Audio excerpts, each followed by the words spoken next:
I got my start in volleyball in elementary school, and my student teacher was actually a coach at one of the local clubs, and he saw that I was pretty athletic, and so he told my mom that we should try out for the team. I wasn't very strong, but I was passionate and I was ready to play, and so I made it, and from there on I continued playing.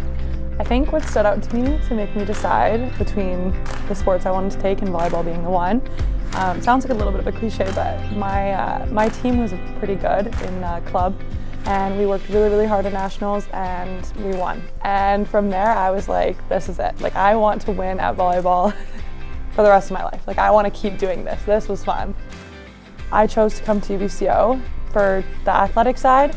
Steve and Becky are amazing coaches, and I really wanted to learn from them. And then obviously the other side is the campus is beautiful, the department here is amazing and everything. When looking at recruiting, you do have to look at who's graduating and what your role would be when you come in. And this school was especially perfect because they had a lot of their big hitters graduating, and so I knew I would come here and I would be able to make a big impression right when I got here. That was really important to me to start my career. So. I think I was able to make the transition from club to university because of the coaching staff that I had and because of the team I had at the time. When I came to university, obviously the girls were a lot bigger and a lot more experienced, and Steve and Becky really helped me understand that and helped me get into that mindset. I'm a very loud player. I like to celebrate my teammates a lot, and I contribute a lot with energy, I like to think. And obviously I'm a point producer, so I get a lot of kills, and that's the thing that I'm pretty good at. The moment that I tore my ACL, we were in Regina playing. It was the second game of the season. It was the third set, the 23rd point. So I remember the entire thing. I went to go hit a ball, and when I landed, I was on the ground, and I couldn't bend my knee, so I knew something was not right there. And it was pretty scary. I have never had a big injury before. That was definitely the biggest one I've ever had.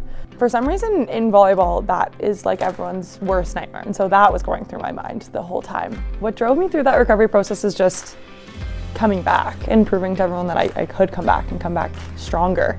And obviously we have an amazing staff downstairs that I couldn't have done it without them. They helped me the entire time. It was a year process that I had to go through. And I think all of us with that goal in our mind to come back stronger than ever made that process a lot easier. I'm not gonna say it was easy because that would be a straight up lie, but it definitely helped push us. When COVID hit, I was given the opportunity to train for an entire year, focus on coming back like slowly and like working on like jumping and landing mechanisms and things like that, and really focus on like rehabbing my hamstring and like getting it stronger. And so it couldn't have lined up better with tearing my ACL because it made me come back stronger, and I felt like I was ready to go when we were able to play. I met Jade in my first year. It would have been like the first practice. I had no idea who she was before that. We didn't speak. We were not friends. We kind of avoided each other at practice. And it wasn't until the first game that we realized, I think we were both starting and we were both going to be out there, that we were like, okay, like this is like the competitive side's really good, but like we need to support each other. Like, we're two first years on the court right now. Like, this is crazy.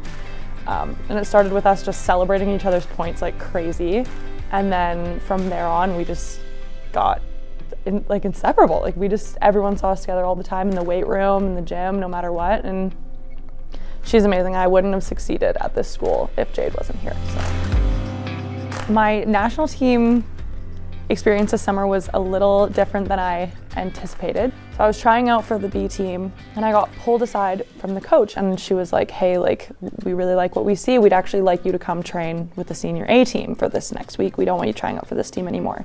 At the end of the week, my coach, Shannon, she said, we're gonna keep you on for the summer. You are now a Team Canada athlete. And for some reason, like, out of all my summer experience, that moment is probably the most memorable right now, just because I had worked so hard to get there, and at that moment I got told that I am now on the national team.